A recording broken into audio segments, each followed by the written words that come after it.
Oh, wow. Just like that, it started. Oh, man. We live, baby. We live. We lit, baby. We are lit. So, family tree, you already know what we're about to do right now. We are discussing, hold tight.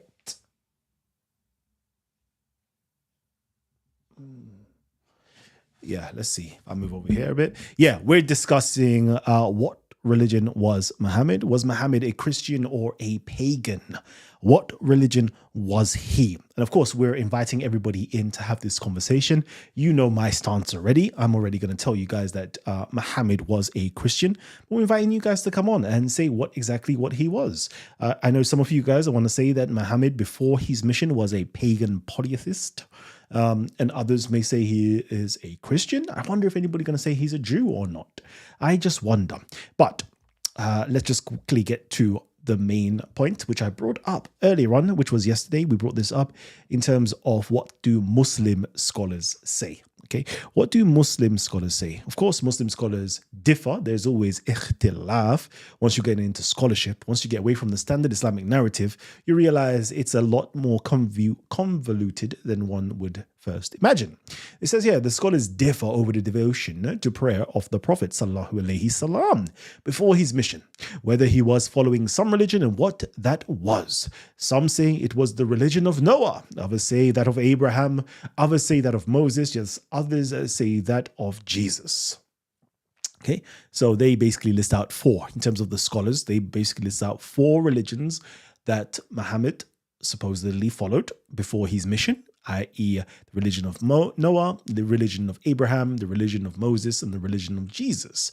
Others say that all that is established is that he did have a religion and that he followed and observed it. So I'm saying out of the four that is provided, which scholars say that he did have, I'm saying the one that seems to have a lot of evidence to prove one way would be that of Christianity. It seems as though that Muhammad was a Christian. I brought forth various different proof texts to say why I think he was a Christian. And of course, I am not saying I have the final say. I am right. I'm simply agreeing with the scholars that say he was a Christian. And I'm bringing up my evidence as to why I think he was a Christian. Now, Muslims, I'm asking you, okay? I'm asking you because I know a lot of Muslims already are going to disagree with me. So I'm asking you, what religion do you think he was? And provide your evidence if you are truthful. Everybody else, if you want to get involved, now is the time. We promoted the show yesterday and we've promoted it this afternoon as well. So if you want to have your say, come on in and have your say. Otherwise, I'm good to go. I'm ready to just be easy for the day. Let me post up the link. Oh, sugar, that's not the link. Let me post up the link for you guys. So anytime you want to get involved. Oh, sugar, is this the StreamYard? Whoa. Okay, no. Okay. Where are we? Invite, copy, and then over here.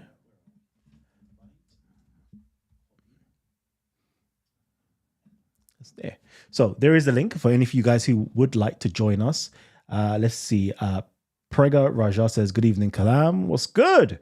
Matthew 7:16 is on the rock inscription inside the Kaaba pre-Islam. Please give us the source, Ibn Ishaq, page number. Of course, here we go. Here we go. Let me just make sure I mute off everything.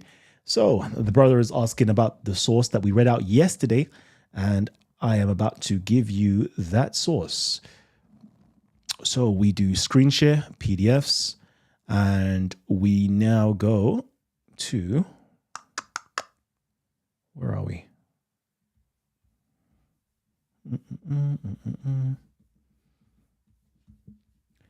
Bear with me.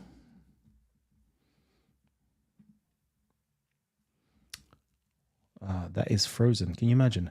I'll have to restart it.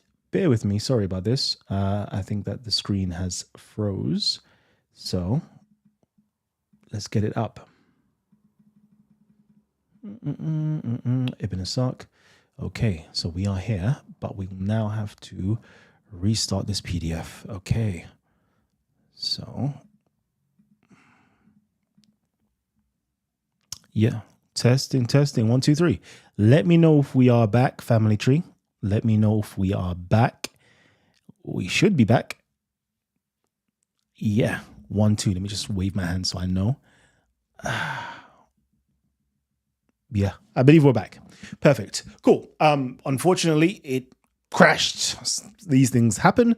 It crashes. So if you are still there and you're watching the show, please come back in. But if not, oh well. So the brother asked for the link or the book page, sorry. And let us just get this up. Screen share as a PDF. There we are. Let's quickly go back to the question, which was on the rock 716. There you go. So let's go back to it, which is here. And brother asked what page it was on. Let's quickly. Okay, so rebuilding the Kaaba. And we have it on page 86. So hopefully you can see it right now. It's on page 86. Layth ibn Abu Sulaiman alleged that they found a stone in the Kaaba 40 years before the Prophet. Let's just make it as large as too large. There you go. Yep. Can I do it any larger? There you go. Right there. He that soweth good shall reap joy. He that soweth evil shall reap sorrow. Can you do evil and be rewarded with good? Nay, as grapes cannot be gathered from thorns. And of course, within inside of the footnotes, we scroll down number 1 of the footnotes. Oops. Uh-oh, it may crash again. Damn, son. Don't crash. Don't crash. It's looking like it's having a hard time. Okay. It's looking like it's having a hard time. I don't know what's going on. Let's just bring it up. And you can see right here, it says here right at the bottom, a strange place in which to find a quotation from the Gospel of Matthew 7-16. It's right there. Let's bring it back down. And this, as you can see, is on page 86 of Ibn Ishaq, edition by Ibn Hisham's Life of Muhammad, Sirah Rasulullah. Okay, so right there for you to see. My computer is having a hard time though. I could just hear it going crazy.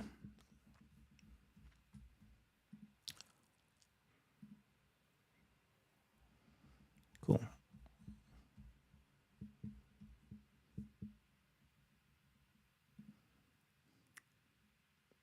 So let's quickly read. Muhammad was an unpopular mystic who turned into a popular mobster, in my humble opinion.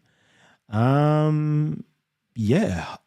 According to the standard Islamic narrative, I can definitely see how you can get to that conclusion. 100%. So, yeah, guys. We're here.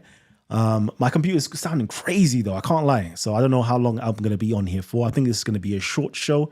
Try to limit it to about 45 minutes in total.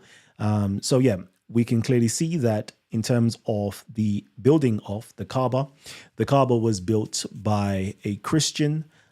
Inside of it, there was found a stone with that writing from the Gospel of Matthew. So for me, this is, compounding reasons as to why I believe that, or it is strong inclinations to say that the Kaaba, the cult center itself, was a Christian church. Since we have all of this Christian iconography, i.e. the paintings of Jesus and Mary inside of the Kaaba, it was built by a Christian. Some say it's an Abyssinian or a Coptic Christian. The materials used were sent by, some say, the Byzantine emperor to build or rebuild Abyssinian churches. So, the question is, was this one of those Abyssinian churches that needed to be rebuilt? to me, it looks quite clear that it is. Okay, it looks quite clear if you read the Sirah Maghazi literature, the oldest Sirah Maghazi literature. We can quite clearly see that they're very much so intimating that these are Christian buildings. Okay, these are Christians that are present. Yeah. And the elders, the head would be the priests, would have, chosen Muhammad, supposedly, to aid in the building of this, to even be an umpire, to be an arbitrator amongst themselves in building this Christian church. It's no, it's no surprise that the first person he goes to authenticate his experience, his vision, to be now an apostle, is Waraka ibn Naful, who is said to be a Christian, who is also said to be a minister of the Abyssinian courts. So all the evidence is piling up in my eyes that he was a Christian. But again, I can be wrong. And that's why I'm willing to listen to the other side. I'm willing to be challenged. I'm willing to hear what other people have to say. So please, provide your evidence if you are truthful. So now, somebody else asked me in the comment section yesterday actually, to show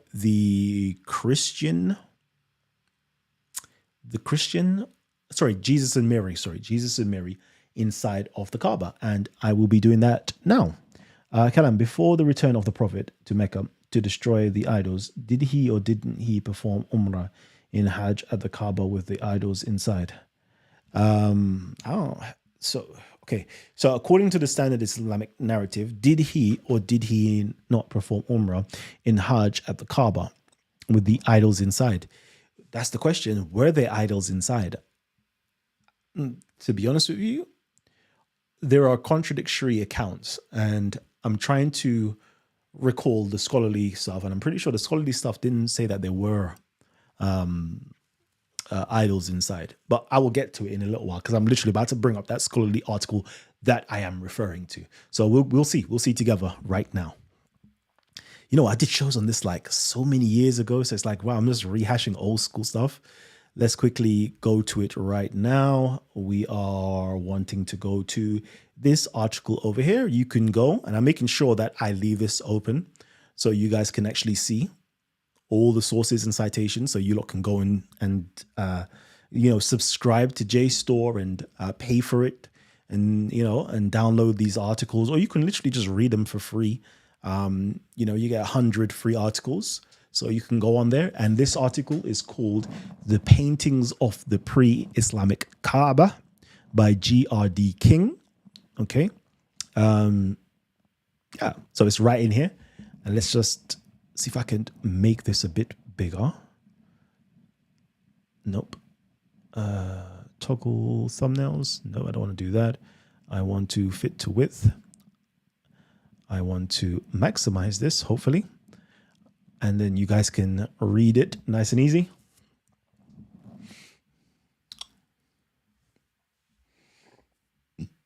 Let me know if you guys are seeing this. I should really put my face on. Let me see. No, I don't want to put my face on. Cool. Let's just quickly continue. We can see what's the point I want to get to right now. Earlier when I was talking about, there we go. Al-Azraqi records in some detail the events surrounding the rebuilding of the Kaaba by the Quraysh. Bakum al-Rumi, a foreigner present at Mecca, was a carpenter and architect commissioned by the Quraysh to rebuild the Kaaba for them. He is sometimes said to have been the master of the sunken Byzantine boat whose wood was used to rebuild the Kaaba, and he has been described as a Copt or an Ethiopian. While the designation of him as Rumi indicates that he was from somewhere in the Byzantine Empire, he could have been a resident of a place outside the empire, perhaps on the Red Sea coast, and had contacts with the Byzantine world. K.A.C. Cresswell, citing E. Littman's opinion, identified the etymology of the name Bakum with Habakkuk in an Amharic form. And they both took the view that Bakum was probably Ethiopian. Okay, so according to, the scholarly consensus almost, they're saying that Bakum was an Ethiopian. Okay. There is also an Ethiopian tradition that an architect from Ethiopia went to assist in rebuilding the Kaaba. Okay. So these are all the things that's going on. So we have an Abyssinian or an Ethiopian. I would let me not even go contrary to these stuff, because I don't want to make myself sound like I know more, but I do. Let me keep humble. So we can see that there was an Ethiopian Christian that was sent supposedly by the Byzantine emperor to basically rebuild the Abyssinian churches. And supposedly, according to the Islamic literature, he used the materials, the wood, the marbles, etc., to rebuild the Kaaba. The Quraysh was asking him questions of how you want it to be built, etc. And it says here, and they decorated its ceilings and its internal wall surfaces and its columns, and they put on it columns, pictures of the prophets, Anbiya, pictures of trees and pictures of the angels. And there was a picture of the prophet Ibrahim, Khalil al-Rahman, with divining arrows, and a picture of Isa ibn Maryam and his mother, Jesus, Jesus and Mary, and a picture of the angels, al-Malaika, upon them be peace, all of them.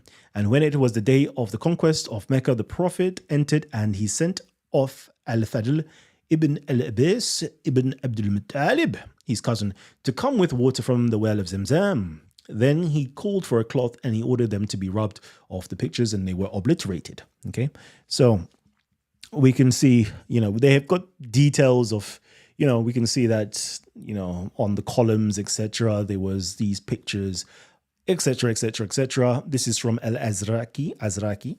Okay, but let's quickly get down to the nice bits just to show you. Okay, so this section to do with Isa ibn Maryam and his mother. Of the pictures of Isa ibn Maryam and his mother, Al-Azraqi gives the following information on the authority of his grandfather, whose own source was Dawood ibn Abdurrahman, who has said that Ibn Jurayj had said that Sulaiman ibn Musa al-Shami asked Atta ibn Abi Rabah the following: I have heard that there was set up in Al-Bayt, the Kaaba, a picture of Maryam and Isa. And Atta said, yes, na'am. There was set in it a picture of Maryam adorned. In her lap, her son Isa sat adorned. Okay, cool. So we can see that there was a picture of Jesus and Mary inside of the Kaaba. And if you want to tell me that they're not Christians, okay, I don't mind. If you want to tell me that, the Kaaba wasn't a Christian cult center, I don't mind. Cool. Let's see what else they have to say. Let's quickly go down a bit more. It's been a long time. Asma, and there's another report according to Ibn Shihab, i.e. al-Zori. So here, Asma bint Shikar said, a woman from Ghassan made the pilgrimage during the pilgrimage of the Arabs.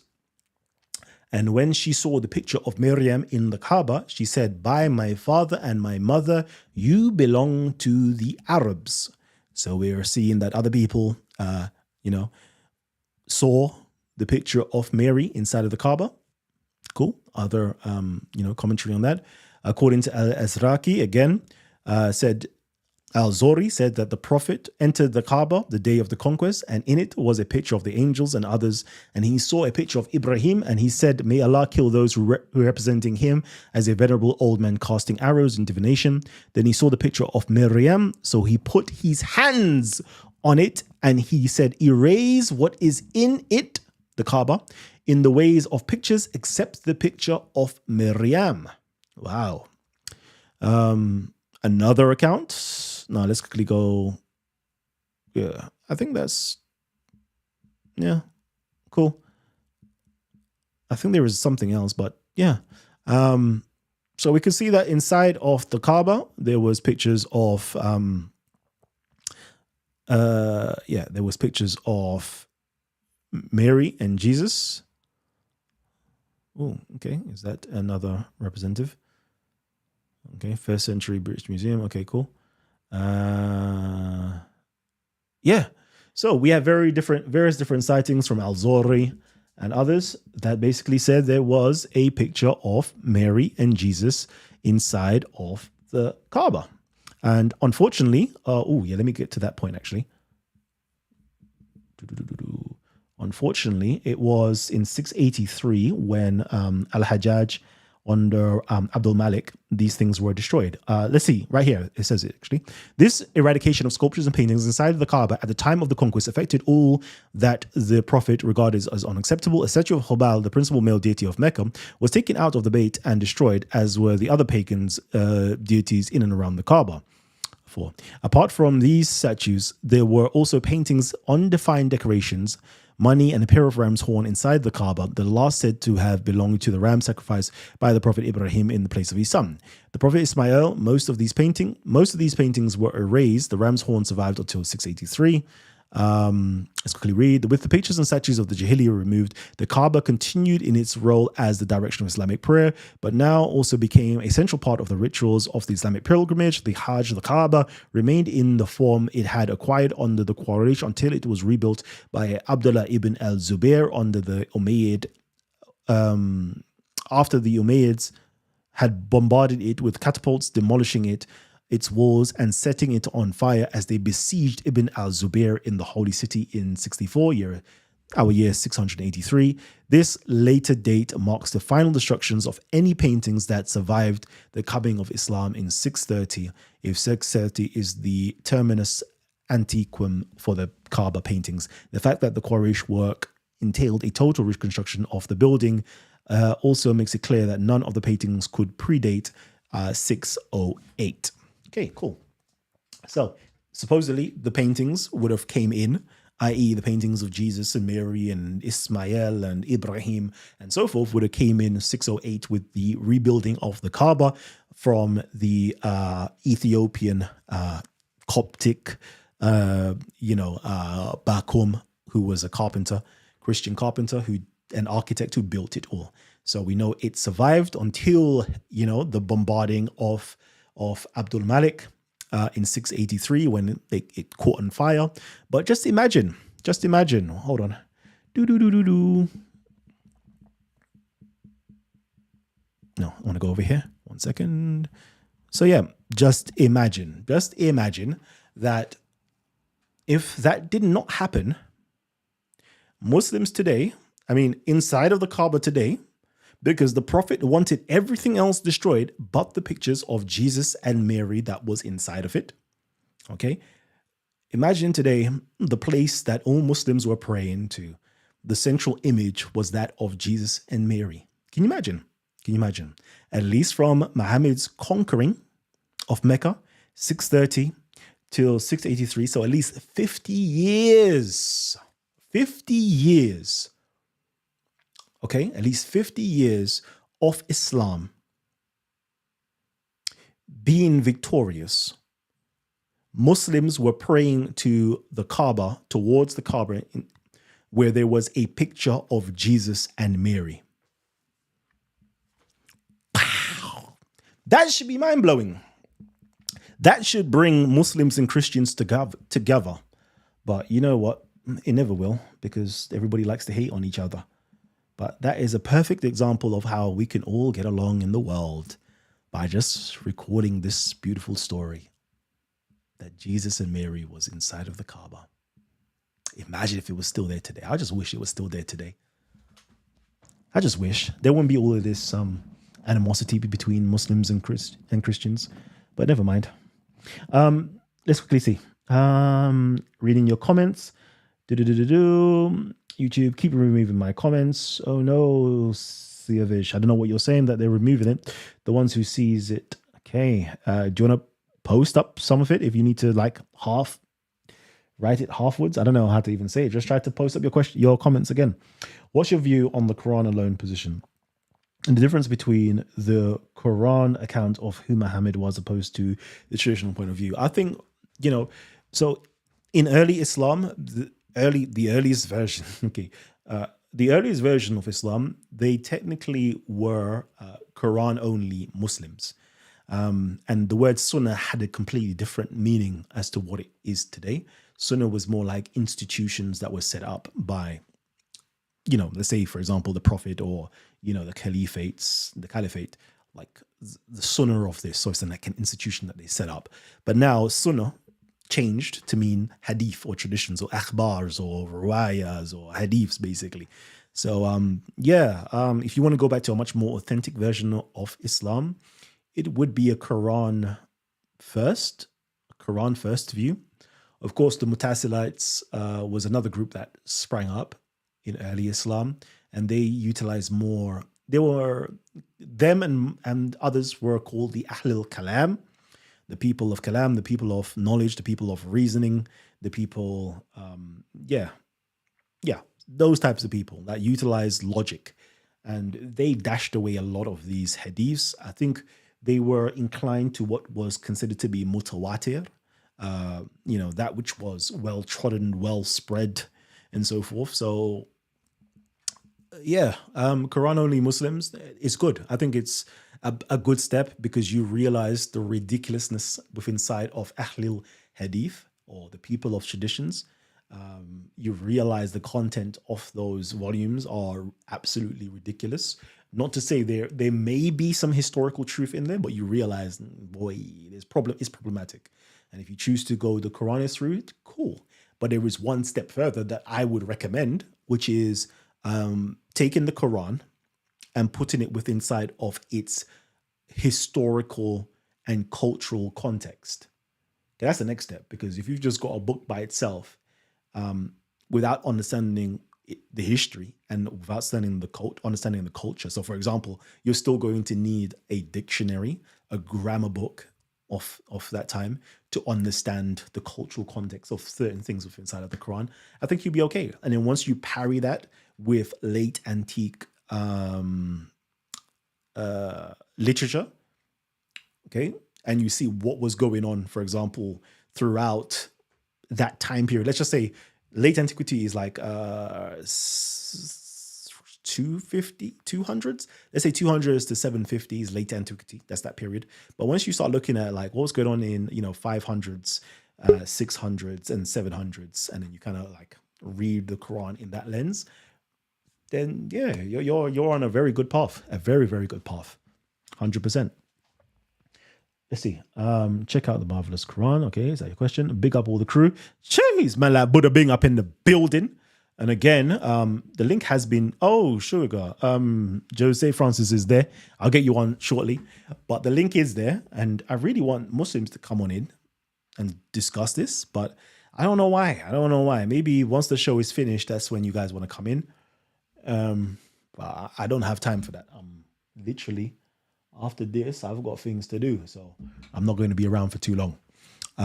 So yeah, we basically showed, in terms of myself, there was one more thing. Yeah, there was one more thing I didn't get to show. I think I was looking for it the other day, which was share PDF. Where is the PDF? Sorry, 1 second. PDF. There we go. It was inside of, I thought it was Tabari, but it wasn't Tabari. It was Ibn Kathir's work that I was looking for, what I was looking for the other day, and I couldn't find it. Oof, why is it like that? Oh, yes, because I moved it, didn't I?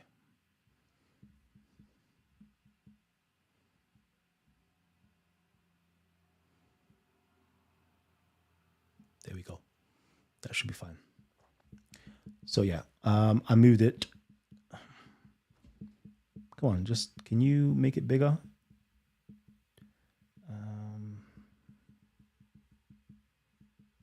Can we zoom in? Okay, cool. And over here, I was telling you guys that, the person's name was Bakum. And it says here, Al-Umawi said the ship belonged to the emperor of Byzantium and was carrying building materials, marble, wood, and metal.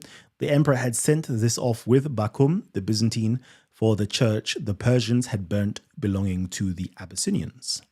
Okay, so the emperor had sent Bakum with materials to build up Abyssinian churches that were destroyed by the Persians. If you know the story of the Persians and the Jews that were attacking, the Christians in Arabia, you will know. And he was sent with that material to rebuild these churches.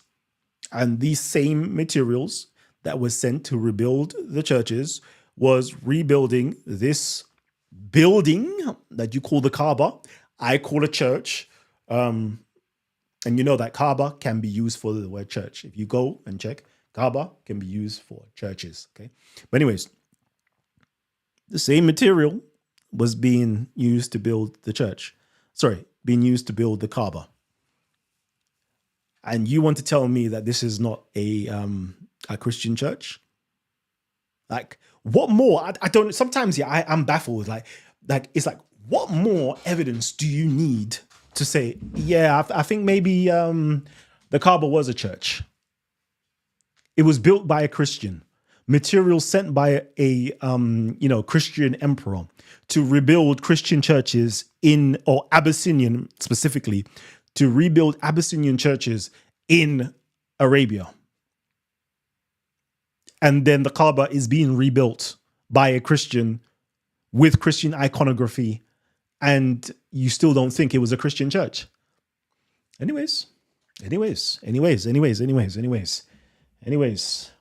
I've proven my point, in my humble estimation, that the religion of Mecca during the time of Muhammad would have been Christianity. And I think that Muhammad was a Christian. If you've got anything else to say to the contrary, please bring it forth. Now, let me quickly get my good brother in, and anybody. Oh, share screen as a window. Why is it not coming up? 1 second, family. Let me go back here. Boom. Let's go here. Add everybody to the screen. And then let's see if everybody will come up. Give me a second. There we go. Let me do this though, because I love seeing the negative stuff in the comment section. It says here, King Genius, is Calamus snake? Debate me. Oh, I don't know. King Genius. Sorry. Is Calamus snake? So I don't know if you're calling me a snake or you're trying to say, like, prove that he's a snake. So whoever it is, you want to come in, the link has been shared, and please come on in. Like, we're not running anywhere. We're not hiding from anybody. We are posting links for everybody to come on in to share their views. This is what we do. Kalam is cool. He's a proper OG. He's encouraging us to use our minds to see beyond what was presented to us. Love, Mustafa. Okay, cool. Let me get Yaqub Ghassan in first. Ghassan. Yaqub, talk to me, King. Oh, nope, he's fallen off. All right, Jose Francis, let's go. Oh, sorry, 1 second. I haven't put my headset in. Yeah, let's go. But let me ask you a question. Didn't the prophet say the angel Gabriel appeared to him and revealed the Quran? No. Or am I mistaken? No, you're mistaken, You're mistaken. So, you know what, yeah? I'm going to say this. You are mistaken, but you are right to be mistaken. And what I mean by that is, when you go into, again, academic works, and we do something called hadith criticism, basically, and we see the genesis of certain stories, the oldest stories never make it known that it was Gabriel that came. Later stories started to insert the name Gabriel into the story. So, for example, when Muhammad received his revelation or his vision, different ways, basically. Different ways. One way it's in the cave, Ikra Bismi Rabbika, that story. Then you have another story where he sees this being in the skies on a throne, hovering between the heavens and the earth, and, calls him out, etc. But it's only when he goes to Waraka ibn Nafu, Waraka now says that this is the Nomos that came to him. The Nomos? Mm-hmm.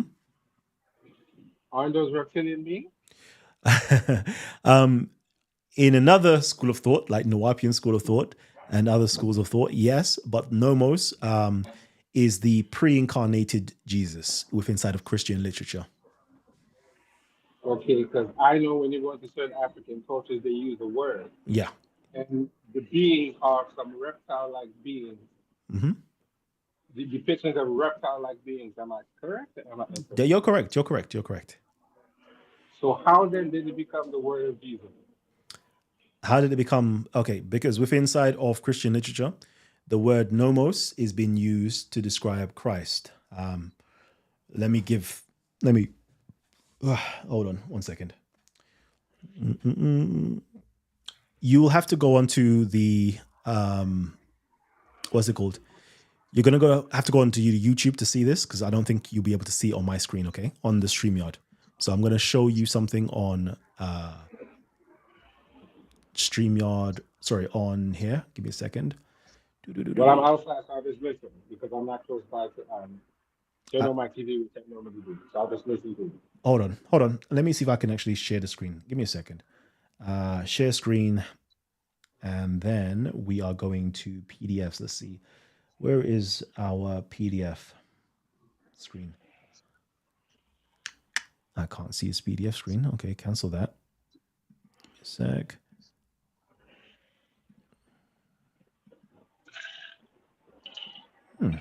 That's weird. No, I don't want to go into Photoshop. I don't want to go into screenshots. Where is the PDFs? 1 second. Sister Allah blocking you. You know, so it's there, Allah right? blocking you. He don't want you to reveal the truth. You know, it really doesn't. So let's He put the quick. spirit of confusion on you. All right, so it's this article. There we go. Let me go all the way up to this top for those people who can see it. This article here, it says here, nomos as a medium of revelation, paralleling logos in ante-Nicene Christianity. It's a very good read. Let's see if I can share it on your screen so you can see it also. Give me a second.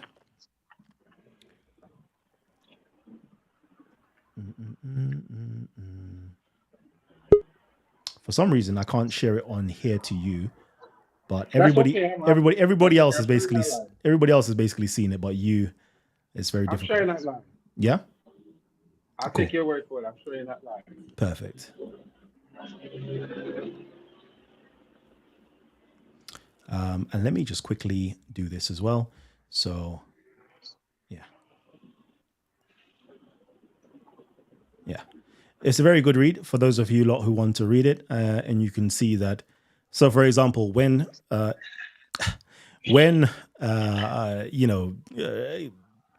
went to Waraka, and Waraka said, "Yeah, that was the nomos, the namuz, basically." You will see that with inside of Christian thought, the namuz is another way of saying logos, or another way of saying namuz, which basically means the law. And this was identified with Jesus, or the pre-incarnated version of Jesus, i.e. he was the medium, the nomos as the medium of revelation. So he was the one who was given revelations, okay? And this was, in Christian thought, this was Jesus. So imagine that. Again, this is another thing to show you guys, right? That early Islam was basically Christianity. It was basically Christianity because Waraka has told him that you basically seen Jesus. But anyways, these are stories for another day, man. I don't even want to even confuse everybody's head right now. I just want to get back to this topic. Let's go to Yaqub and see what he's saying. Good brother Yaqub, what are you telling me? You're going to have to unmute your mic. Damn, son. Okay. Cheese. Empress Sakina's up in the building. Assalamu alaikum wa rahmatullahi ta'ala wa barakatuh, sis. Akhti. Let's get the brother back on. Let's see if I can get him back on. Give me a sec. His device is not connected though, so can't do anything about that. Were you ever a Muslim in your life? Nah, never a Muslim. Never a Muslim. I will be real with you that I used to go to the masjid or mosque. I used to, I used to do all of that stuff. I was never a Muslim, but I used to do all of that stuff. And those people who know, you will find me at the Croydon Masjid. You will find me at the Lewisham Masjid. You'll find me at the Brixton Masjid. You'll find me at a few different masjids. I was very studious. I was very studious learning all this stuff growing up. Spent some good time with some brothers learning Arabic, learning how to do salat, all of that good stuff. I was just going to ask you because you seem to speak Arabic very well. Oh, give thanks. But not good enough. Not good enough. Not good enough. I'll be real with you. You seem to speak, to be honest, you seem to have a better grasp of Arabic Yeah. than Medunetto. I Nah, could be wrong, eh? don't Could do be wrong. that. Don't do that. I could Don't, be wrong. don't If do I'm wrong, that. chastise me. If Maybe, I'm wrong, chastise me. maybe, do you know what it is? Maybe I would say that I wouldn't like to say that, only because I have been shown up in a mosque before by like a little child, when I'm there trying to learn Arabic and read Arabic, and I'm reading chapters in the Quran, and the little child just like shows me up, and he literally reads over me, and then he closes the book and he continues reading without even seeing the book, and I'm like, oh my God, me as a big man, yeah, and I can't even do this, but this little child is pulling me up. Whereas Medunetta, there's hardly anybody in my, like with religion, there is a big community around religion. With Okay. Medunetta and Kemet, there isn't a big community that will correct you. So like when I don't feel as though I'm being corrected in Medunetta, it's like, nah, man, my Medunetta is better than my Arabic. But at the same time, it might not be. So, hey, I've learned something very important in this community. If you're humble and you ask questions, you get an answer. Yeah, Because 100%. I'm sure I've said some things in public that people think is foolish, Mm-hmm. but they were kind enough not to say that. And when I talk to people behind the scenes, they're very helpful and trying to give me a little bit of understanding. But Yeah. what they tell me is you really need to take a formal course Mm-hmm. because you have to grasp the understanding Mm-hmm. of the spoken language before you can continue on reading. Apparently, there's a lot of nuance to the spoken language that you need to grasp, Uh, and you I, need to be in a structured setting in order to learn. Definitely. I think you definitely do. I think the grammar or the grammar or the learning of the language opens the door to everything else. I When you're agree. talking about Kemet. Let me quickly I get back. agree. Let me get back in. Mars, it says clickbait and a waste of time. There's no clickbait here. What's the title of the show? Muhammad was a Christian or was he a polytheistic pagan? And I'm waiting for you guys to come with your counter arguments. I know my brother Akan is going to come with a counter argument right now. Hopefully, I don't know if he's going to come or he's going to agree with me, but we shall see. So far, none of you guys are coming with anything different. Okay. Again, this is done with love. I'm not hating on anybody. Okay. I'm literally bringing out anybody out there. Okay. I want to say this. I am not hating on you. I am simply reading Islamic literature. So if you think I am hating on you for reading Islamic literature, clearly there's something wrong with yourself, or you hate your Islamic literature for saying what it says. Okay? It's not me making this up, it's what the literature says. I know you have never heard it before, and that's where I come in. Okay? My gift that I have been given is my ability to, how can I put it?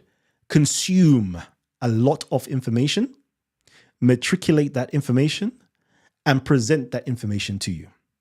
I have the ability to read fast, learn fast, comprehend fast. And then all I'm doing is just presenting to you the things that I have learned as a messenger, literally as a messenger. I am not adding to it. I'm not distorting anything. I'm not omitting everything. I'm putting it to you right there as it says. Okay. And then you guys can make up your own mind. Simple as. So, I know my brother Yakub is struggling with the mic. God, Lee. All right. Akan, talk to me, King. Yes, peoples. What you saying? You good, yeah? Yeah. Come Come on. on, G. Broke my fast still, man. Hey. Seeing all the hype, man. But yeah, Ramadan what you're Mubarak. bringing out, there's nothing. It's nothing bad. It's nothing too bad. Hope the people don't get scared. Yeah. You know. It's not too scary, people. You know. So, what are you telling me though? I want to know from you. Okay.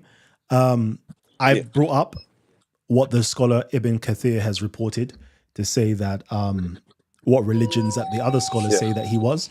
I wonder, what religion do you think Muhammad was before his mission?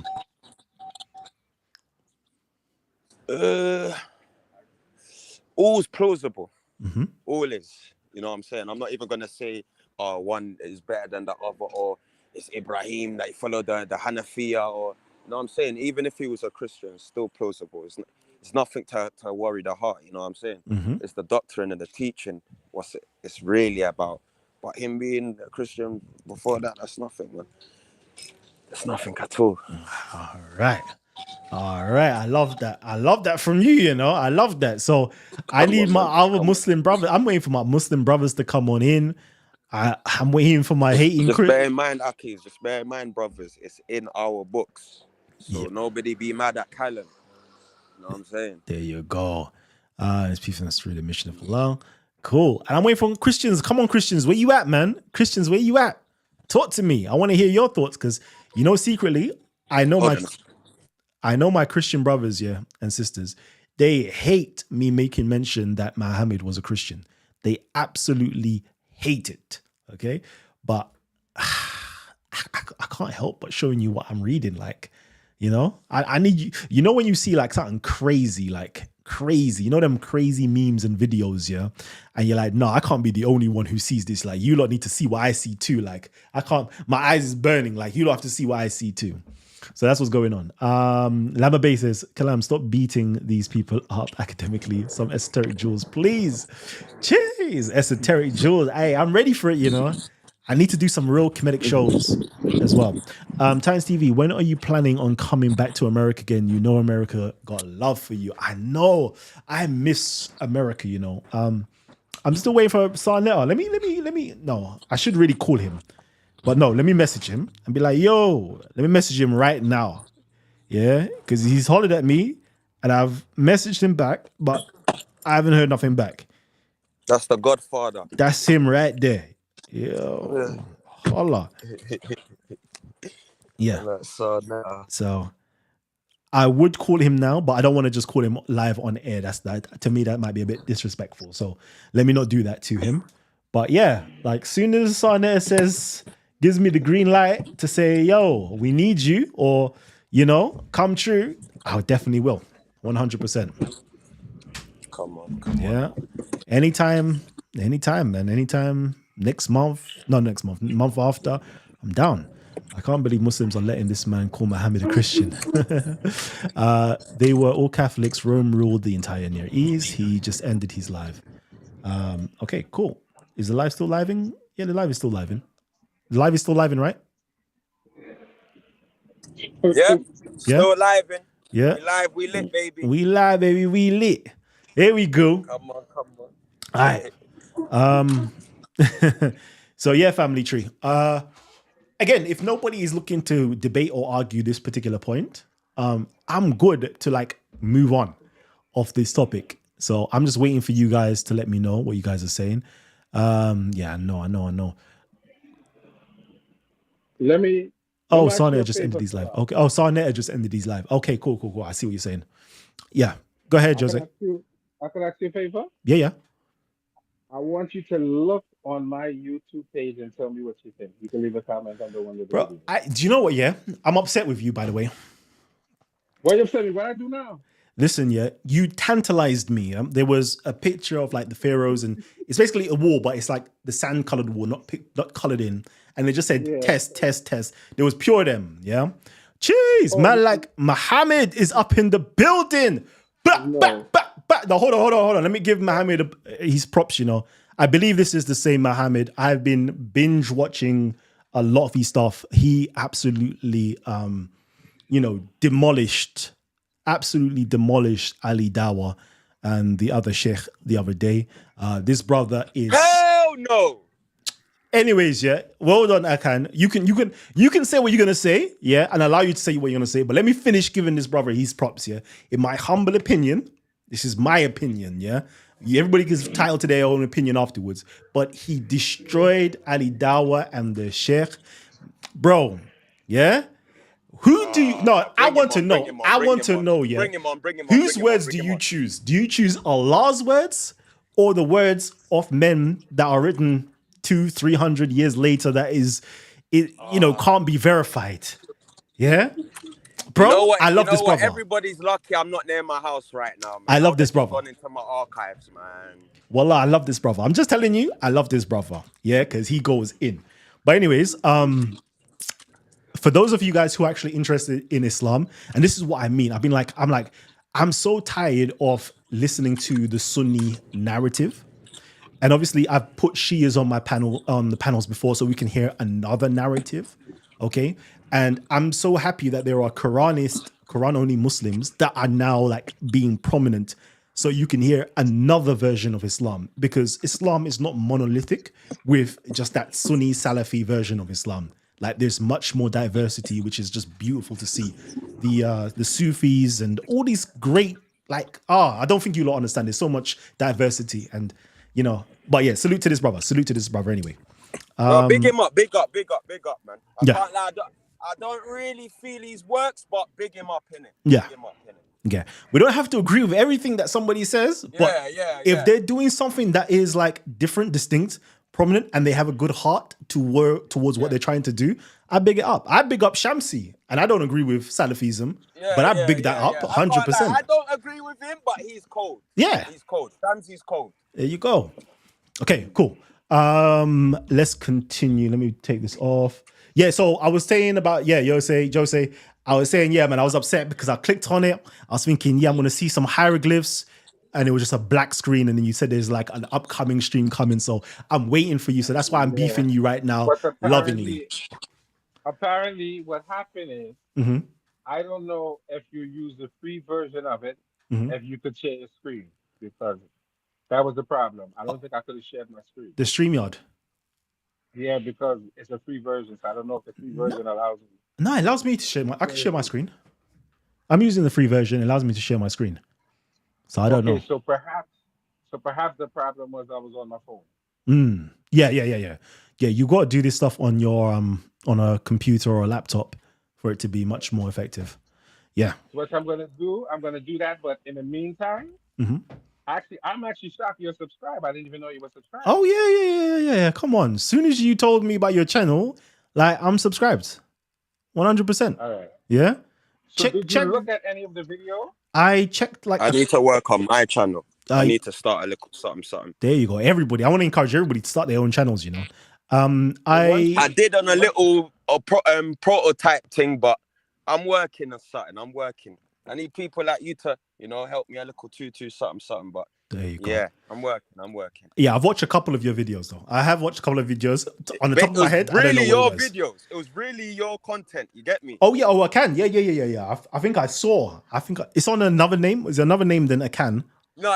Or is it on Akan? Yeah. And I saw. Told me to get rid of that before people take that serious. That was just a trolling account. Yeah. I'll be real. And I saw I think it was What Color Was the Prophet? I think that one was on your channel or something along those lines. Yeah. I got you, my broski. All right, so family. What did you think of the videos before you go? I enjoyed it. I think they were short. They were short videos. That I think I saw. I think it was like 1 minute and 46 seconds. Imagine I'm saying the precise number. I think that was the ones that I saw. But I'm gonna have to go back into your videos and rewatch it to be like, give you a breakdown properly. Most of them are reading off Mira's grammar book. Sorry, say again. Most of them are reading off Mira's grammar book. Okay. So we're gonna, we're gonna do some comedic shows. I need you to let me know now, because I'm gonna close down this live, since we don't have any Muslims or Christians or anybody else wanting to come in and debate this topic. I'm just gonna hold it like this. Yeah, I am right. Again, I'm gonna say again, I am right. That Muhammad was, before his mission, a Christian. I'm going to say I'm right. There's nobody coming with anything contrary. So I'm going to say I'm right. Of course, Ibn Kathir has put forward that scholars say that he followed the religion of Abraham. He followed the religion of, scholars have put in Ibn Kathir. Let's just make sure I put this up so I'm never misquoted. So Ibn Kathir has put up that the scholars say that Muhammad, before his mission, followed the religion of either Noah or Abraham or Moses or Jesus. Okay, these are the 4 religions different religions that the scholars have argued to say that's the religion he followed. I am negating the first two based upon the fact that I can't find anything within side of history or the material culture to suggest that Abraham's religion or Noah's religion was live and running. We know that within side of the inside of the Arabian Peninsula, Judaism was alive and Christianity was alive. I'm negating that he was a Jew, but it's quite possible that he came from a Jewish family, but I'm negating that he was a Jew. And I'm in favor of him being a Christian. And I'm arguing from the Muslim scholars who said that Jesus was a Muslim. And so far, nobody has come along to say otherwise and to come with anything different. I believe the standard Islamic narrative, and you can correct me if I'm wrong, the standard Islamic narrative may just say that he was a pagan polytheist who was saved miraculously from doing any polytheism. That might be an argument that they bring up, but I'm bringing up what the scholars say, and I'm justifying it based upon the Sirah Maghazi literature and based upon history as well, that clearly Mecca and the rebuilding of the Kaaba was done by Christians. It was the work of Christian emperor providing the materials for Abyssinian churches. It was an Abyssinian Christian, in some reports, that was responsible for architecting the Kaaba itself. There were pictures of, Christian-ish stuff in there, i.e. Jesus and Mary. Iconography of Jesus and Mary was in there. You have stones or foundation stones or a stone that has the Gospel of Matthew in there. And this is not me making up the stuff. I've brought up all of the information already on screen, sourced up. Okay, that's saying that. So based upon that information, I am agreeing with the scholars in Islam that say he was a Christian. That is all. Okay. If any of you guys have anything different to say, come on in and say it differently. Please, I don't want any hate in the comment section because there ain't nothing wrong that I'm doing. Anyways, family tree. Callum. So you see when you said the Kaaba was a church, yeah? Mm-hmm. I'm nearly with you, but you've got to translate that word church in the Arabic. What would the Coptic Christians or the Ethiopian Christians, what would they have called that house of worship? A masajid or masjid. Yeah, Maji. Masjid. Masjid, yeah. Yes, masjid, yeah. Mm-hmm. Yeah. So you're happy with that? Yeah. I've got to convert. Allow it, man. Okay, you're still a Muslim, but I've won you over. Won you over with my argumentation. You low key won me over. Yeah. But yeah, you kind of won me over. Don't get twisted.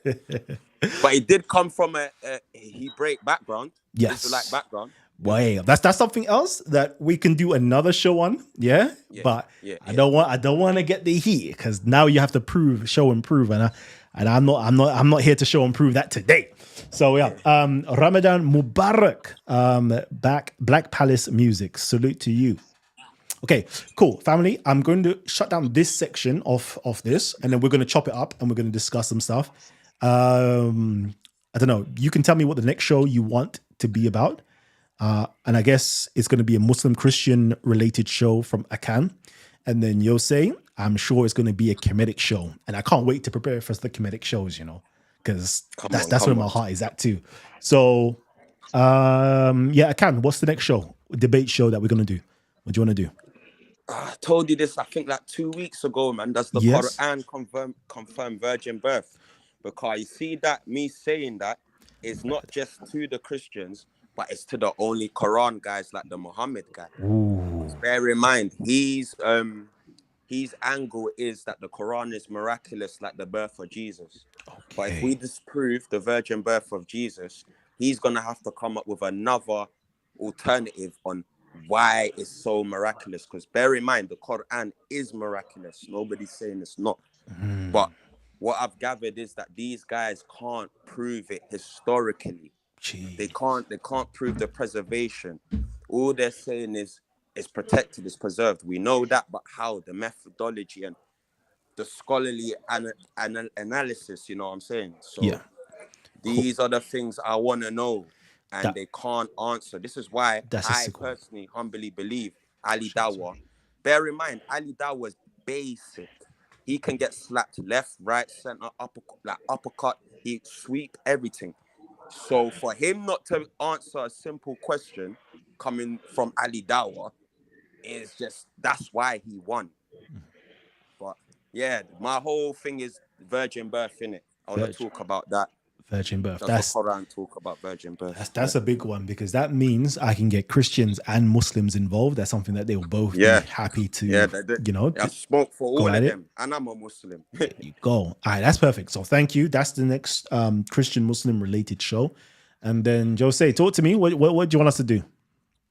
Okay, well let me give you a selfish yet helpful suggestion. Mm-hmm. I have a few videos on my channel. Mm-hmm. So maybe we could pick one, Mm-hmm.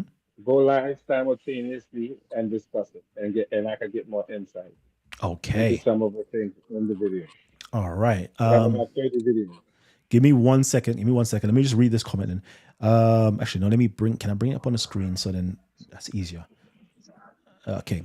It says here, are you saying that the Prophet Muhammad was a Christian throughout his life, or did he create what we know as Islam, or was Islam created after the Prophet lived? So my argument was basically what the Muslims were arguing, Muslim scholars were arguing. I'm talking about pre his mission, prior to his mission. What religion was he? And I'm saying that he was Christian prior to his religion. Now, in terms of after his mission, was he still a Christian? I haven't put forward any argument for that. Let's see. Or did he create what we know as Islam, or was Islam created after the Prophet lived? Islam was created after it.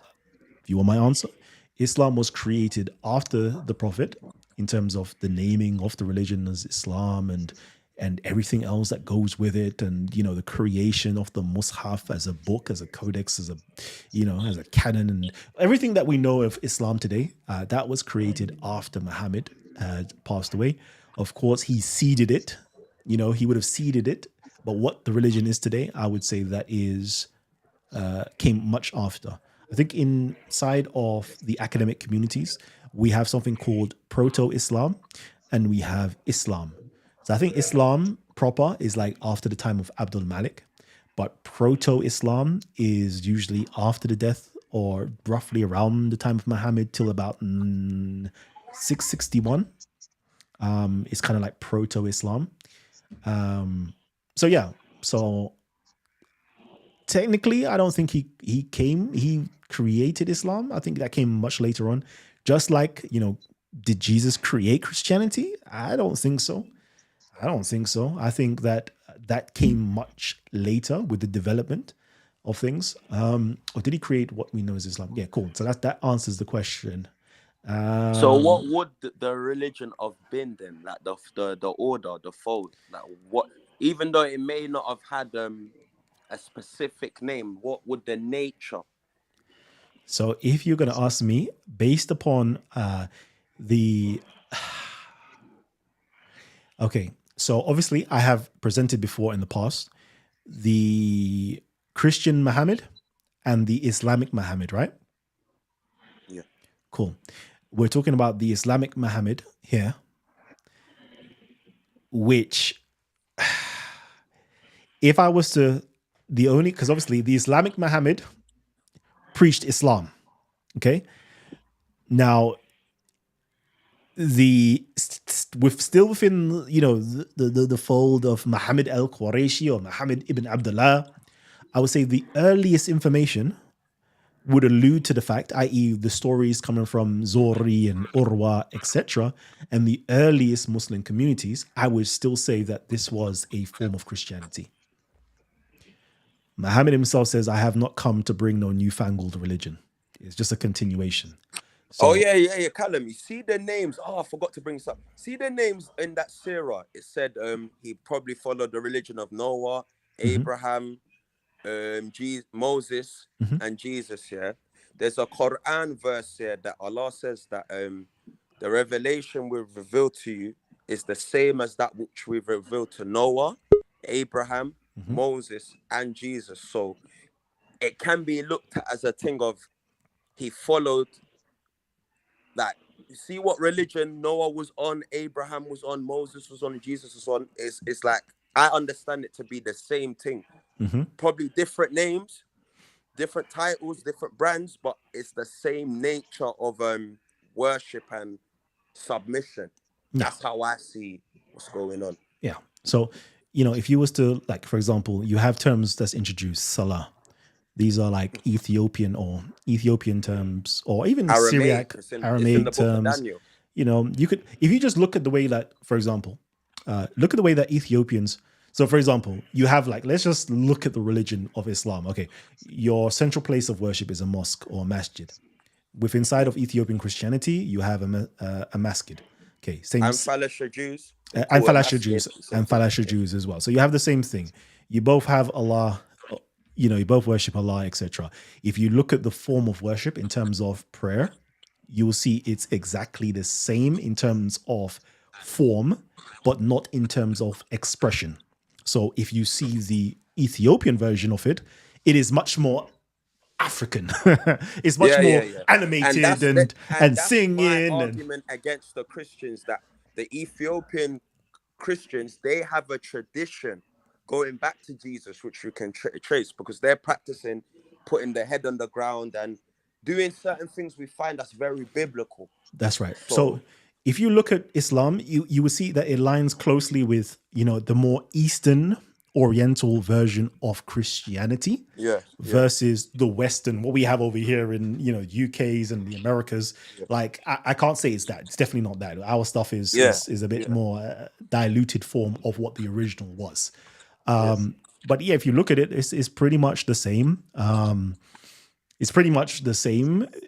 It's pretty much the same. I can't even, you have things such as prayer, charity, giving alms, giving, all of it. It's just, there's nothing distinguishing it apart Yeah. from its expression.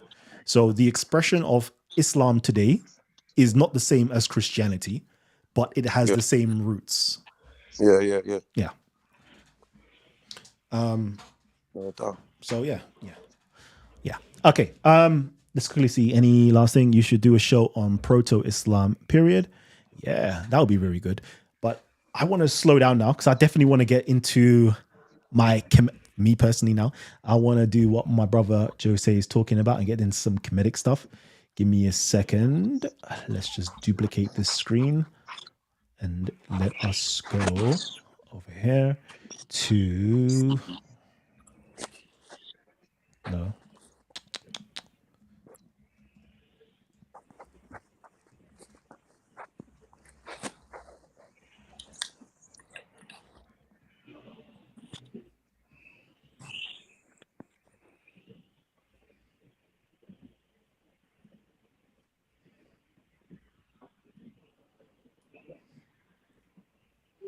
Okay, it says Evers. Okay. And the Sithos of Abydos. Okay, I think I'll go back to this one. I got a nice Eber's hieratic to hieroglyph document as well, huh? I want to do this one. This one is much more something that I like because it's much more colorful. Let's just look at it. Yeah, it's nice and colorful. It has imagery. It has writings on it. It has a lot of stuff that we could work on. So if you want to go through this, I don't mind going through this with you. Just let me know and we'll do that one. Oh, I know that. I know that picture.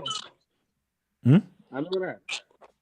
That is from the book of Sethos and Abydos, right? Yep. You should know I it. know This that. is I this have a is book. this is your channel that I'm going through right now, Oh, I didn't even know that. I didn't even know that. This I is didn't your even know that. channel. I am going through, so you should know Yeah. it. What's the Yeah. channel called? Yeah. It's called Solomonic TV. Okay. What you can do is, if you look in the chat, you Mm-hmm. should see Solomonic TV. You could just click onto it. Yeah. If you see it in the chat. Yeah, my subscribe as well, man. Yeah, Yeah, there we man. go. So, I went over there, but I think I butchered it, huh? all right, we'll go through it together, and we'll see if you have butchered it. Yeah. I'm going to read up on it first before we do go into it, because obviously I need to know what it's about. But that would be nice. Let's see. Hanifa is a form of monotheism of worship as Abraham. None of the names he called followed any religions. They followed a constitution. Christians have nothing to do with and do the complete opposite to what the Bible teaches. Dun, dun, dun, dun. Man's dropping something. Sugar, actually. Oh, yeah. Muhammad used to worship God through it before revelation.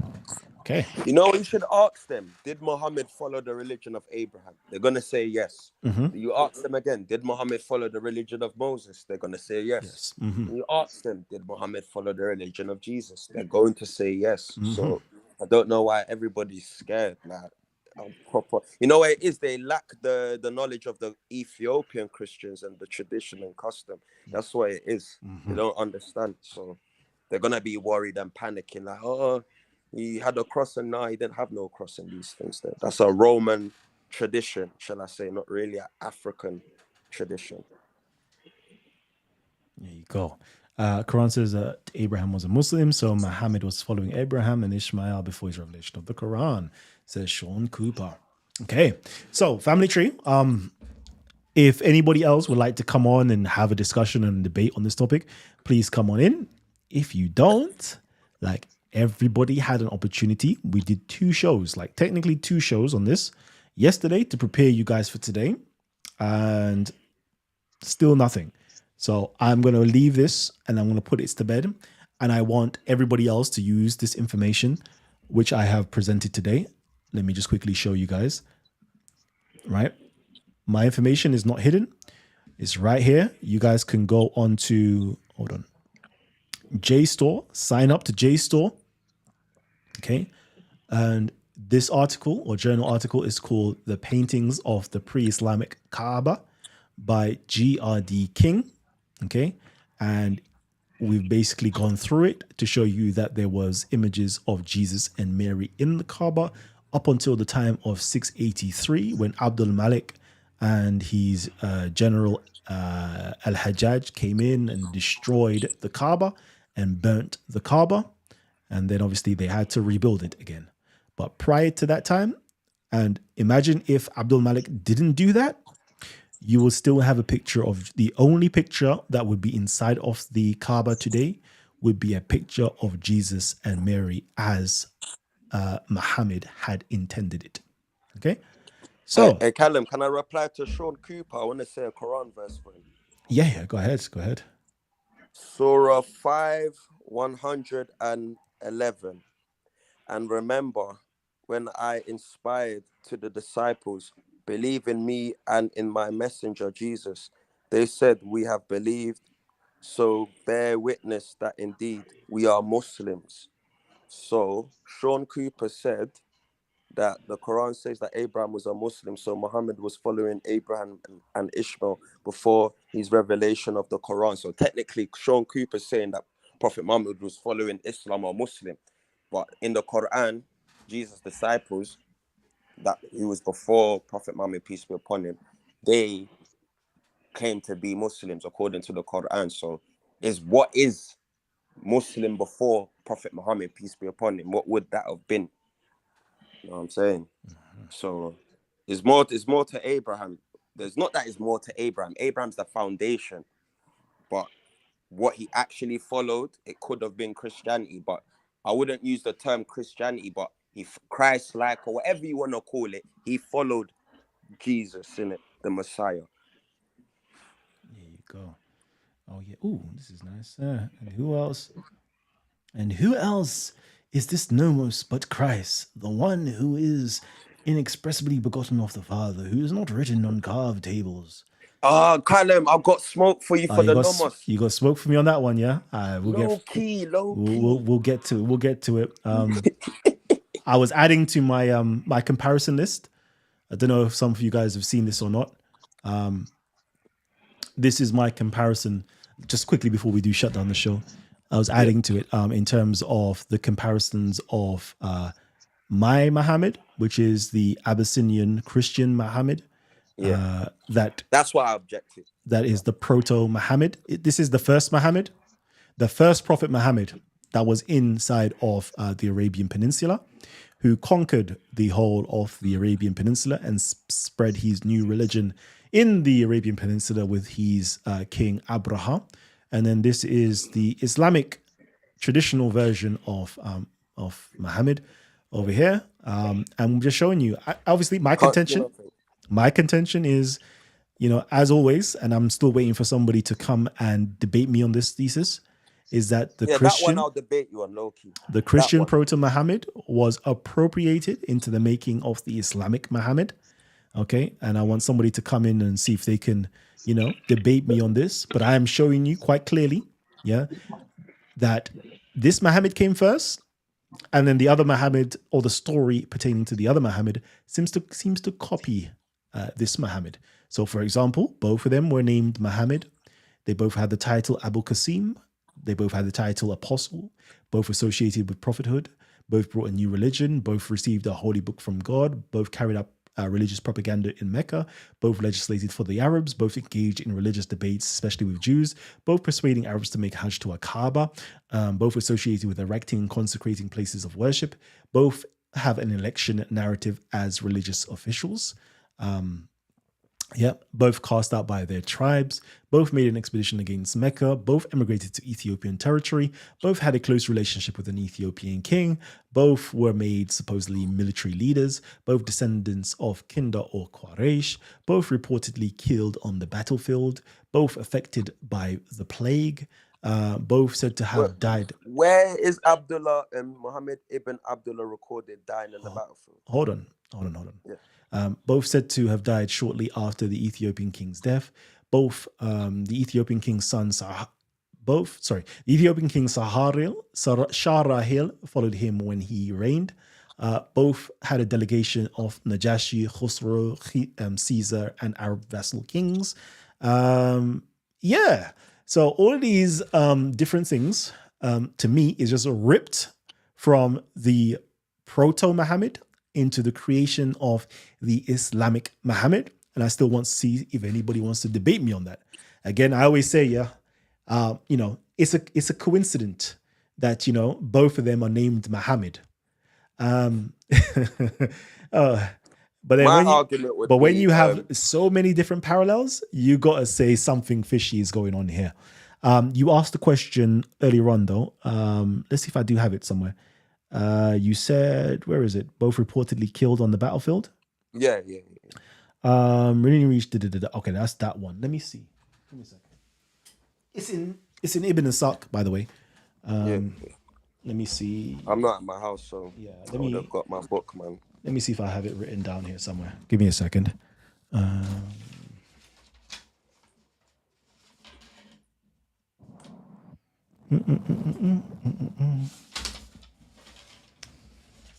Tony, last site, Muhammad is in Bible, literally and numerically.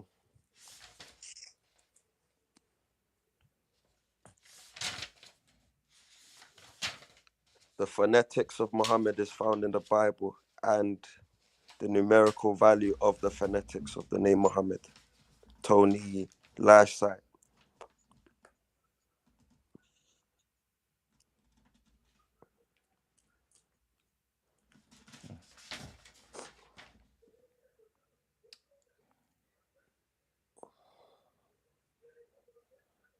This is, and I had it written down, can you imagine? That's for you to find out, Tony. That's for you to find out, my boy.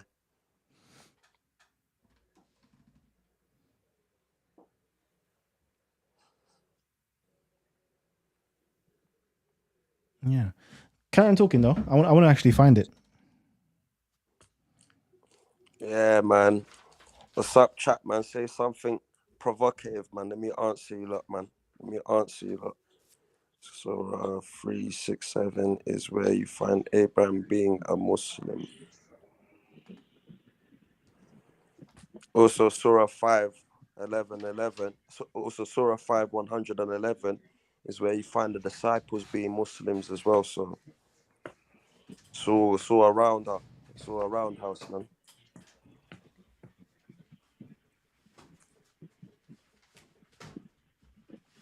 Ahmed ibn al-Khuzan is an early Abbasid follower and later became the Abbasid governor.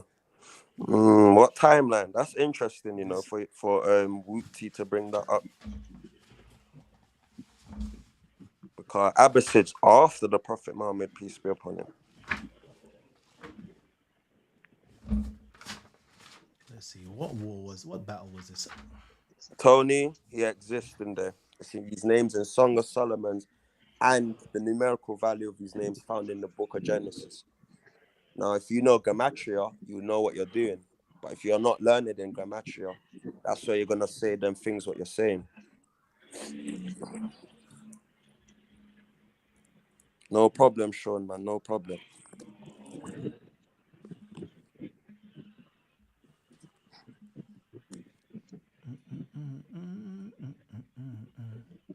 Oh, you can't even see my screen. Let me. Not JD, not literally. It comes from the Sirah as well. There's a difference from Sirah and Hadith. Sirah's the biography. Hadith's like narration. So Sirah would be based on his lifetime, while the Hadiths are like quotes and words of wisdom. So it's not the two. It's totally not the same thing. Like in Islam, we don't get the history of the Prophet Muhammad, peace be upon him, via Hadith. We get it via the Sirah. So, but don't the hadith speak about him? Is it some history? Instead Yeah, of just no companions? doubt. But that's not the primary. That wouldn't be the Muslim primary to get history of the Prophet Muhammad. It would literally be the Sirah. Sirah in Arabic means biography. So by Is default, that? we would have to go to the biography than a narration. Okay. So, how accurate are these hadiths? Is my The question. hadiths. It How accurate depends. are they?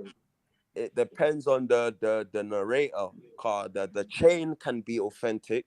So that's why some people say the hadith's authentic based on the chain, but the narrative itself may not be authentic.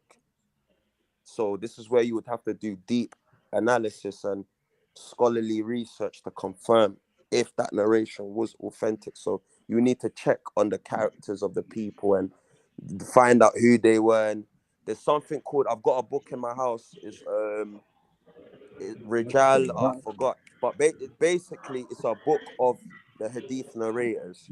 So in Islam, we've got a book where we've listed all, I don't know if all, but a nice amount of the biography of each hadith narrator. Maybe authentic, maybe not, I don't know. But all I know is we have a source of not all in the hadith narrators, but yeah, we can find out who so and so is and what Okay. child they came from. I mean, what father or mother they came from, and Okay. yeah. So what is the primacy of these things? Are these basically secondhand stories? What would you mean? What? Say that again. The biographies, do you say? No, no, no. I'm talking about when you talk about the hadith. These are basically secondhand stories. Are they supposed to be from people who were with the prophet when he was alive? Yeah, no. Is some hadiths are secondhand. Some hadiths go back to the prophet. It depends on what hadith you're reading and it depends on how you know where it is, because if you read it in Arabic, it would say, it don't say oh my god. So for example, it would say a hadith from Abu Huraira that the prophet said, but sometimes it won't say said, it will say anna, like the opinion, like a narration. Am I correct? I'm correct in it, Alan Callum, innit?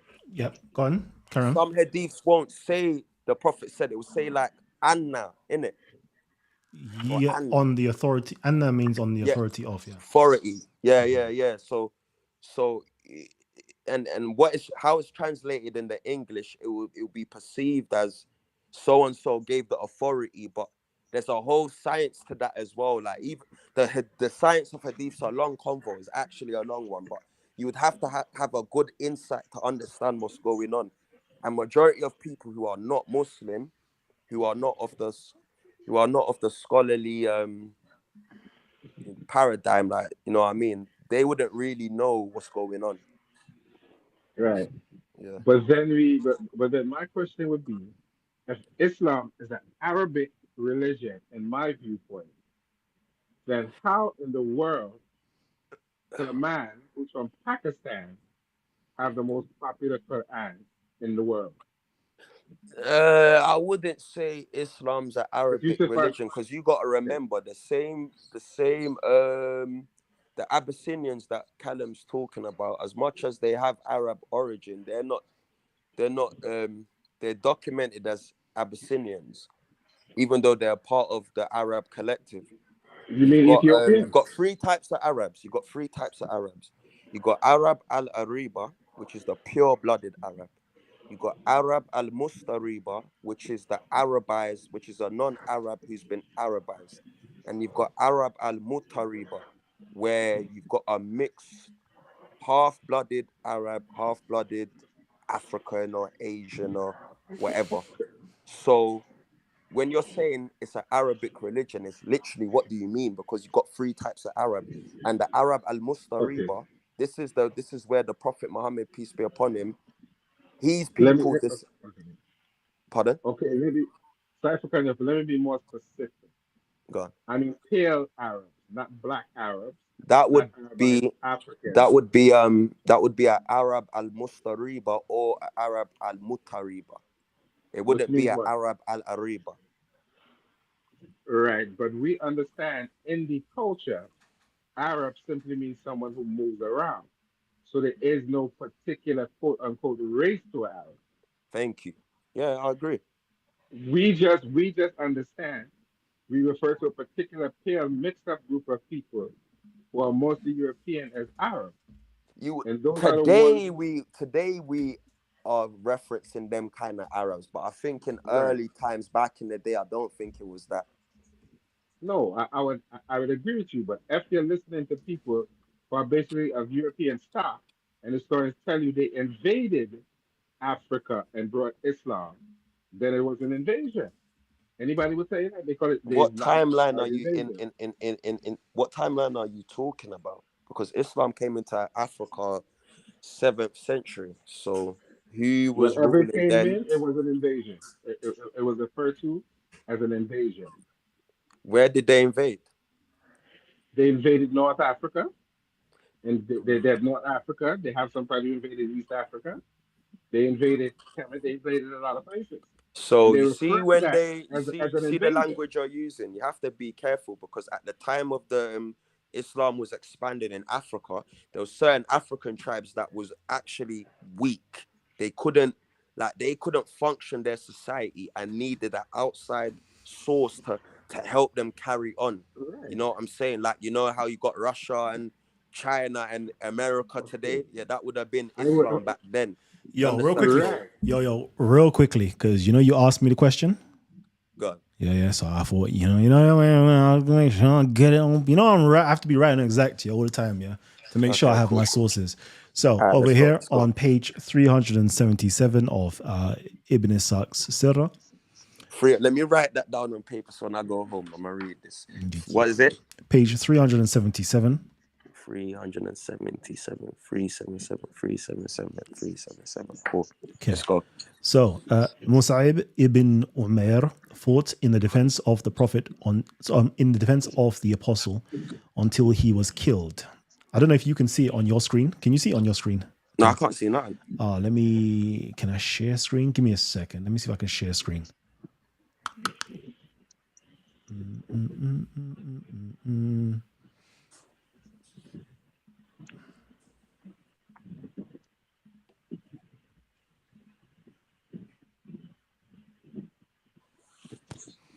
Can you see that?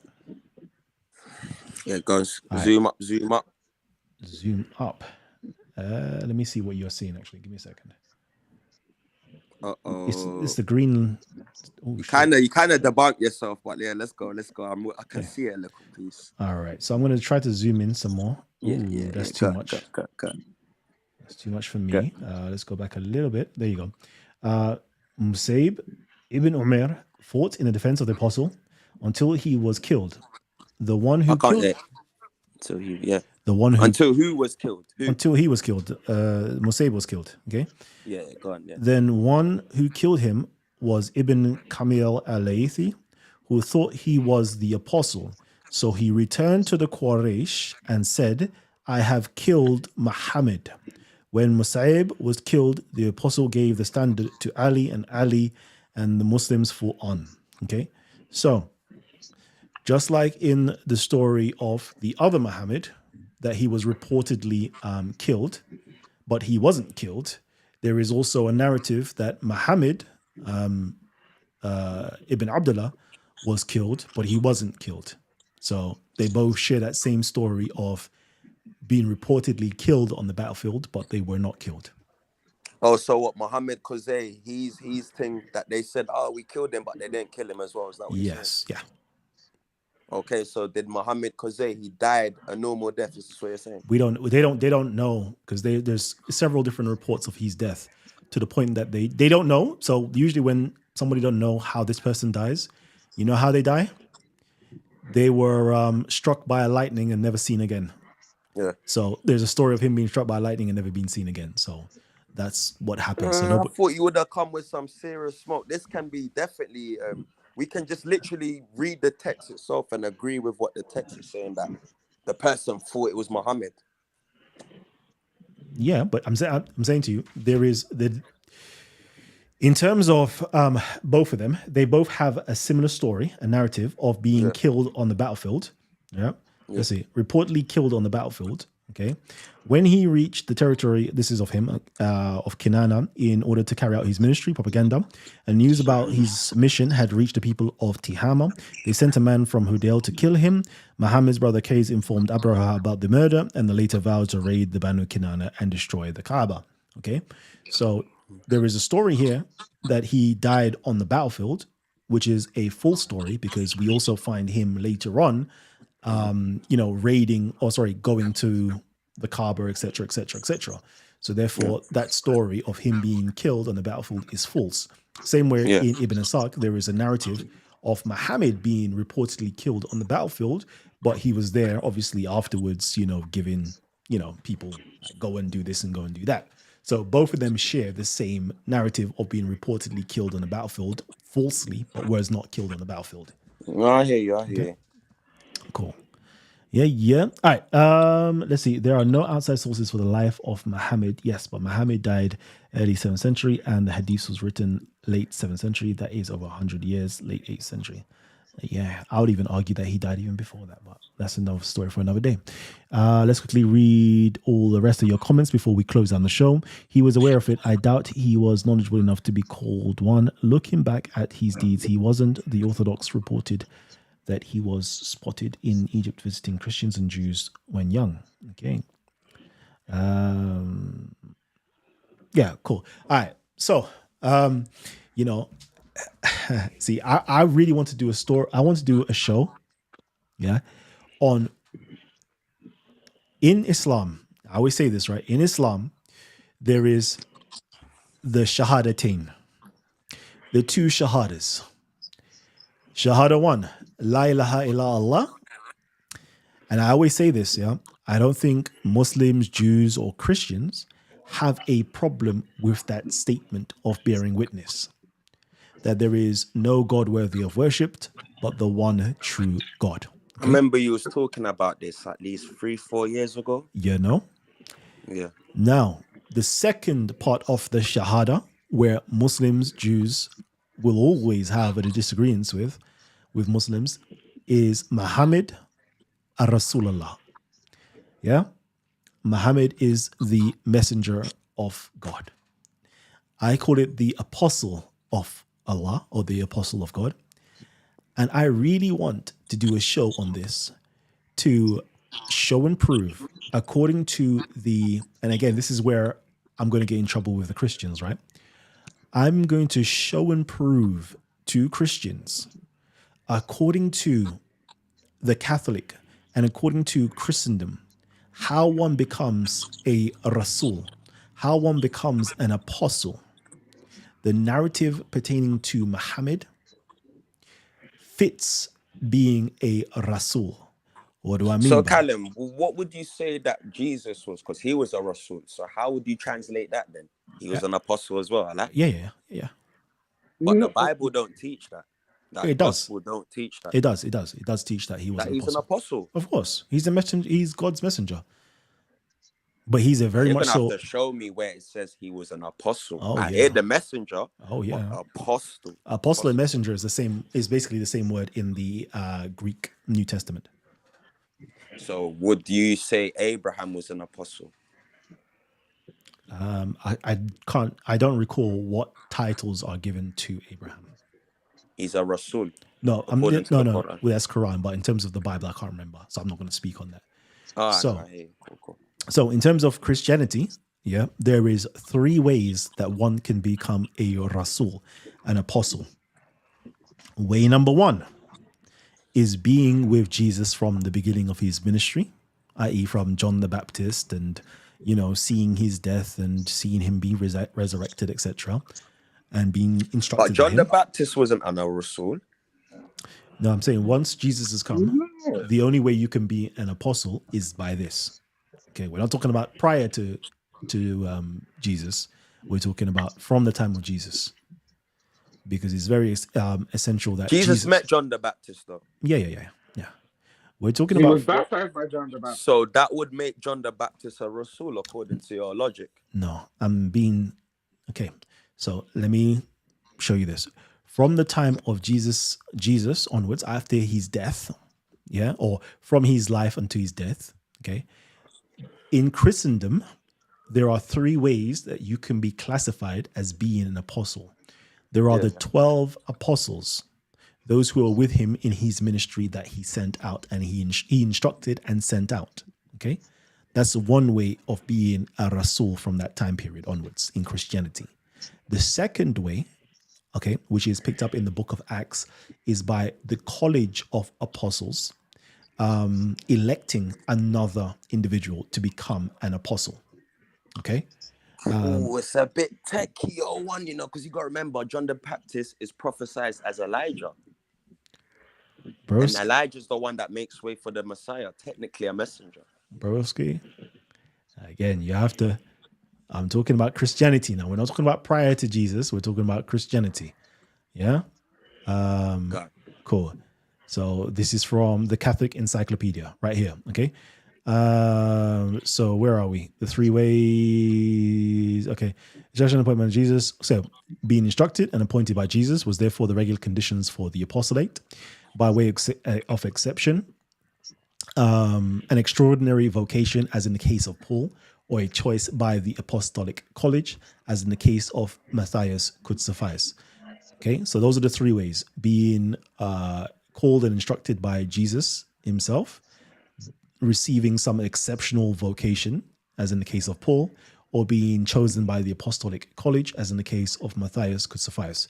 Such an extraordinarily called or elected apostle could preach Christians' doctrine and the resurrection of the Lord as an authoritative witness. So those are the ways that you can become an apostle. So any person coming afterwards that claim to be an apostle have to either have, because they can't do the first way because Jesus, you're not in the lifetime of Jesus. So it's either you've been elected by other bishops or other apostles for you to become an apostle, or you had this extraordinary, vision like the Apostle Paul did. Okay. And I would argue that the narrative surrounding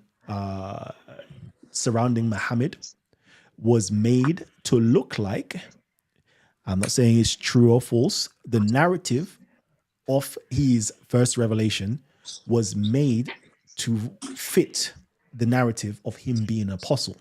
What do I mean? Just like Paul received a vision of the Lord and then was brought to, or another person who was a disciple, somebody who was well learned in Christianity of Christ, a disciple of Christ, came to him, administered to him, and told him, yes, you are an apostle, etc., etc., etc. It's the same story with Muhammad and Waraka. Muhammad So having the Caleb, vision so and Caleb, Waraka saying that you're an apostle and even telling him that, yeah, you will be, despised by men and be sent yeah, out from your city. As you say, you'll be persecuted. This is Matthew 23:34. You'll be yeah. persecuted from city to city. So it's the same narrative that the early, how can I put it, narrators of the story of Muhammad was trying to convince their audience that, yes, Muhammad was an apostle. But yeah, go ahead. So what do you call it? So the angels, Mhm. they're Rasuls, they're messengers, correct? Of course. So are they apostles? Apostles. In the Greek language, they would be considered apostles, Okay. and they would So be sent out by the pre-incarnated Jesus or Jesus. so if we take that word apostle and translate it into the Hebrew, what would that be?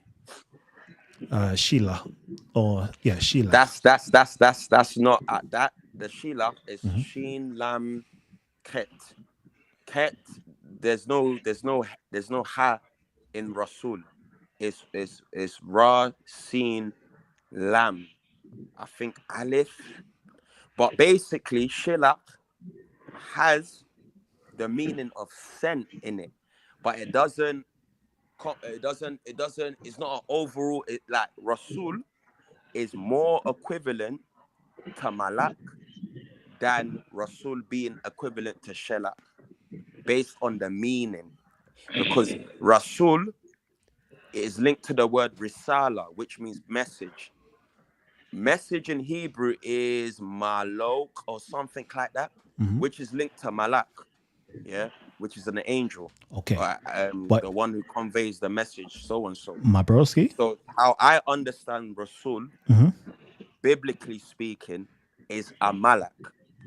And you got to bear in mind, in the Quran, when Allah sent, I don't know, yeah, Allah sent the two angels. Sometimes it's translated as angels, but sometimes it's translated as king to Babylon that taught the Israelites the black magic or whatever, in Surah 2:102. But yo, my brother, we're gonna go in. We're gonna chop it up a little bit later. But right Ah, now, I have to ah, close down the show because I got cool, food cool. waiting for me. You know, waiting there, 8 Yeah, o'clock there, I got my man. food right in front of me, man. So yeah, family tree. We're closing down the show now. So thank you all, everybody, for coming in. We had a nice conversation. We was, again, I think I tried to close down the show plenty of times. We went in terms of trying to see whether Muhammad, what religion Muhammad followed. What's the title of the show? Hold on. Was Muhammad a Christian or pagan polytheist? Debate me. There you go. I basically provided all the evidence to show you that, yes, he was a Christian. I provided evidence to show you that, hold on, let me mute off everybody's mics because I can't hear myself. Cool. I provided evidence to show that, yes, he was a Christian based upon the fact that Mecca, which is the city that he supposedly lived in, the cult center of Mecca was the Kaaba. I showed that the Kaaba seems, in all intents and purposes, to be a Christian structure. I call it a church. You can call it a masjid or a masjid, whatever you want to call it. It was built by a Christian, an Abyssinian Christian, or a Coptic Christian. There's various different narratives. But let's keep it. Let's stick on the fact of Ethiopia. So let's call it an Ethiopian Christian. It was built by an Ethiopian Christian that was given the materials by the Byzantine Church to rebuild Christian churches that was burnt down by the Persians. That was burnt down by the Persians. So they use this material that was intended for churches, and they rebuilt the Kaaba with that. And with that being said, the architect Bakum, he put in it Christian material. So we find the foundation stone, or the stone, had the Gospel of Matthew in there. I can't remember the top of my head right now, but the Gospel of Matthew in there.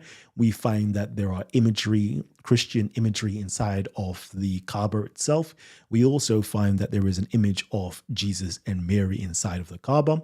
And when Muhammad supposedly conquered Mecca in the year 630, he erased any imagery inside of the Kaaba itself and left the two images, or the image of Jesus and Mary, inside of the Kaaba. And that survived for another 53 years until Abdul Malik destroyed and burnt the Kaaba, and then it needed to be rebuilt again. And after that point, it was no longer in there, unfortunately. I think I've also spoken about the fact that clearly he was Christian because, he has this revelatory vision, and the first person that he goes to or he's taken to that he is now subservient to as an authority and a witness over him was Waraka ibn Naful, who was again another Christian who was said to be a minister of the Abyssinian court. And he has told him that he saw the Namus, which is the Greek word nomos. And if any of us here who are Christians and we know ante-Nicene fathers and their teachings, you will know that the word nomos is the revelatory medium. He's the one who gives revelation, and he is synonymous with the Logos or with what we know as Jesus Christ today. So, it's quite clear that his authority was a Christian who told him that he had a vision from the pre-incarnated Jesus. Imagine, interesting stuff. So with all that information, I say that yes, he was a Christian. I agree with what Ibn Kathir, I agree with the scholars that are written about in Ibn Kathir that say that Muhammad followed the religion of Jesus and that he was a Christian. So that is my roundup, and that is how I'm going to finish the show. If any of you guys have a problem with what I have stated, please go rewatch the show, and you will see every single point that I think I've just made is substantiated with articles and journals and citations inside of the earliest Islamic literature. You will find it either in this show or the previous show, which is, Muhammad was a Christian, prove me wrong. You find it in between those two shows. And if you still have a problem with what I'm saying, please hit me up in the comment section. And we can have a fruitful conversation. I'm always there in the comment section to respond to whatever you guys have to say. I would love for you guys, whether you are a Christian or a Muslim or a non-believer, to take up this information and, have discussions amongst yourself and spread it. That's what I'm here for you lot to actually think and talk. Think and talk, thought-provoking media. That's what we're here for you to think. That's the fundamental thing, is to get you guys to think. And then, of course, it's a community. It's to get you guys talking. And then we can, debate these things, question these things, research these things until we can come to the fundamental truth of the matter. And I don't mind being wrong. As I said, I am only presenting the information that I found. I can be wrong, okay? And I am happy to be wrong. And I'm happy for somebody to show me a counter narrative and, enlighten me and teach me, okay? So, Family Tree, I am closing the show down now.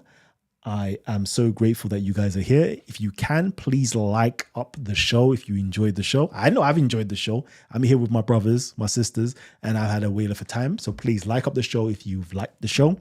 And of course, let's continue these conversations in the comment section. I'm going to be here in the comment section looking back at all of the comments and just share it with people as well. So, we can continue the conversation. The link I will share once more because I'm going to go grab some food, but I'll be back and I'll be listening in to what you guys are talking about. So the link has been shared. So if you want to come in and speak to Jose and Akan and me, you can do. But Family Tree, closing down the show. Peace and love. And I'll catch you guys on the next one. Oh, man.